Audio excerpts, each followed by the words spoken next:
गुजरात राज्यातील काही ग्रामपंचायती महाराष्ट्रातील ग्रामपंचायत हद्दीत अतिक्रमण करत असल्याचा मुद्दा तापल्याने आज डहाणूचे मार्क्सवादी कम्युनिस्ट पार्टीचे आमदार विनोद निकोले यांच्या अध्यक्षतेखाली डहाणू तहसील कार्यालयात बैठक पार पडली।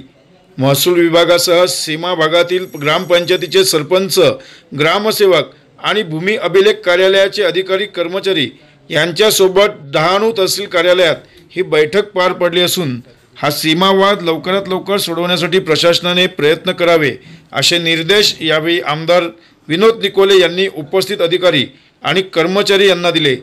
महाराष्ट्रातील वेवजी आणि जाई या ग्रामपंचायतीमधील काही घरांना गुजरातमधील सोळसुंबा आणि गोवाडा ग्रामपंचायतींनी नोटिसा बजावल्याने निकोले यांनी अधिवेशनात तारांकित प्रश्न उपस्थित केला होता। यानंतर या बैठकीचं आयोजन करण्यात आलं होतं। आपला जिल्हा पालघर जिल्ह्यातील घडामोडी पाहण्याकरिता पालघर न्यूज नेटवर्क हे चॅनल जरूर पहा।